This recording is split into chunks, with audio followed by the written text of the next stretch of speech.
This is what unity looks like!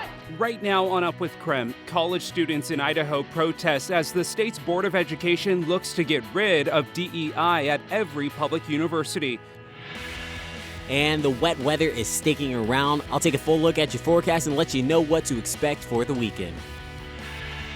A warning from the NFL to teams and players. This morning, the growing concern that an international criminal organization could be behind a series of break-ins at the homes of pro athletes.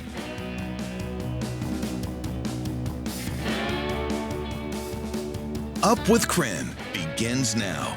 Hi everyone, good morning and thank you for joining us here on Up with KREM on this Friday. I'm Tim Pham. We also want to welcome you in if you're watching us on KREM 2+. Well, as you get out the door on this Friday morning, we want to help you prepare for the day ahead with Brandon T. Jones. Brandon, today you're definitely going to want an umbrella or some sort of jacket.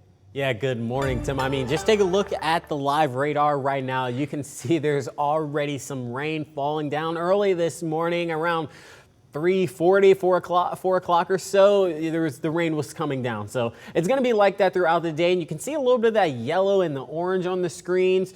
It's going to be some downpours in particular areas. And just honestly, just go ahead and prepare for some of that rain throughout the day. Just take a look at your day planner. You've got rain in the morning, rain in the afternoon, and rain in the evening.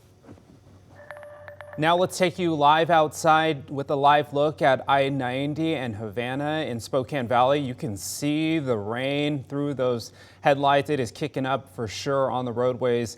Be careful as you head out the door this morning, especially if there's any ponding. But right now there's no major traffic impacts to your morning commute. On Up with KREM, we do bring you weather and traffic together every 30 minutes. This morning, we continue to follow the Idaho State Board of Education. They are looking into the possibility of doing away with programs promoting diversity, equity, and inclusion, or DEI, at every public university.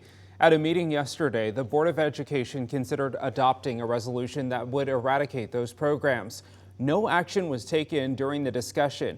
If it is enacted, the resolution could close DEI offices and centers across Idaho's 4 public universities, including the University of Idaho. Some are raising concerns about the change, while the board's executive director says it is not about removing support. This is not about removing support where people need it, but organizing it such that all students have access to all. It's really an inclusionary point of view. Word equity, diversity, and inclusion, I feel like people think, do you need to be diverse just to be a part of these organizations? I look at these offices more as equalizers. Idaho State University is already restructuring its diversity and gender resource centers. The Board of Education plans to sit down with leadership at each school for feedback on the resolution. The potential change sparking outrage across the state, including at the University of Idaho.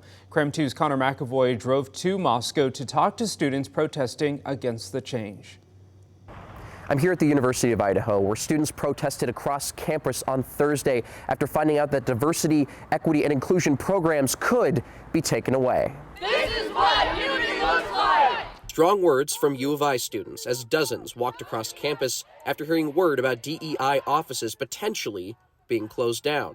The Idaho State Board of Education reviewed and wrote a draft of a resolution on Thursday, saying no central office, policy, procedure, or initiative would be dedicated to diversity, equity, and inclusion. This is why we have to fight! It's a draft students don't want to see as a reality. It is very upsetting and shocking and frankly disgusting. Elias Schmidt is a fourth-year student at U of I, working as the administrative assistant for the student organization, Unity, an organization that's designed to promote and support multicultural organizations. Schmidt organized the protest against something she says hits home. This has been a family away from my family that I've been able to create. A family Schmidt says is sticking together during the uncertain time. We are mostly trying to say that we are not just a political number. We are not just a demographic. We are real people, and their political games that they're having at the state are affecting us each individually in catastrophic levels. Connor McAvoy. This is what diversity looks like! KREM 2 News. This morning, Western Washington is expected to get hit with another storm, and it's expected to bring more strong winds and heavy snow. The second storm approaching comes as hundreds of thousands of people remain without power from the first storm. So even though Friday's winds may not be as heavy, those trees are stressed. They've been pushed in all kinds of different directions, plus the ground is wet, so they're more apt to move. So people really need to take this one seriously as well. Puget Sound Energy, which is the area's electrical provider, says some residents will not see power back on until tomorrow. Today, the NFL is issuing a security alert, and this comes after a string of burglaries involving the homes of two of the league's biggest stars.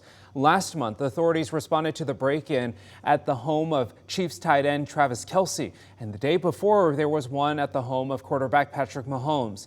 Now the league has issued a security alert to the teams and players union.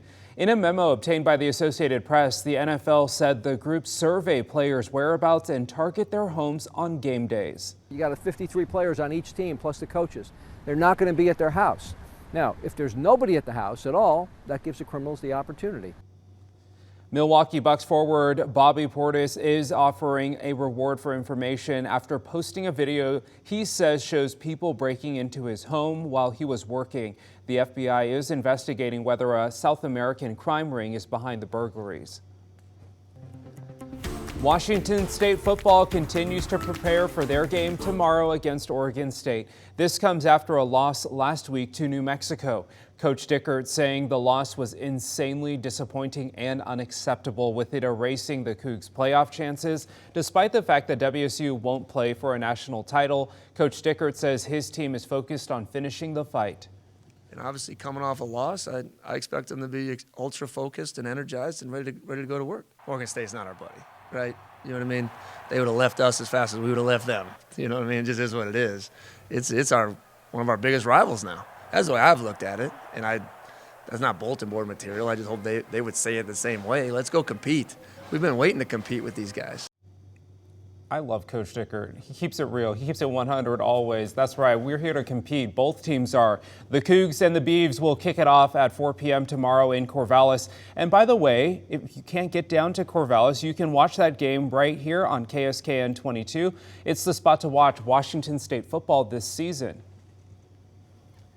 Well, today, Schweitzer Mountain Resort will open its lift for skiers and snowboarders. The ski resort says they got 15 inches of new snow in the last 24 hours. Wow. And they have 5 feet of snow blanketing the slopes from the last month. Here's a look from our Schweitzer cam. Schweitzer says this is the most snow they've been able to offer on an opening weekend in the last 6 years. So this is welcome news. The resort will open from 9 to 3:30 and lift tickets will be $50. Schweitzer will close on Monday, but reopen for the season on Friday, November 29th, by the way, which is next Friday. And you just love to see all that snow up there on the mountains. You know, the people are excited, especially, again, as you mentioned, Tim, over the last few years. Feels like the resorts have been opening a little bit later, or there have been kind of rocky snow conditions. I've been hearing people talk about that for a while now, but they're pumped up for this year. Lots of snow in the forecast. But as for right now, 38 degrees, rain coming down, winds moving around 9 miles per hour. We're talking about all of those rain chances today, Friday. 100% widespread rain throughout the entire day. And then Saturday and Sunday, we'll get a little bit more into that in our full forecast. We are less than 1 week out from Thanksgiving, so start defrosting those turkeys. In the next 6 minutes, how the Transportation Secretary says they are preparing for the millions of flyers. President-elect Donald Trump makes a quick swap for his AG pick. At 6:38, what we know about the woman replacing Matt Gaetz as the possible next Attorney General.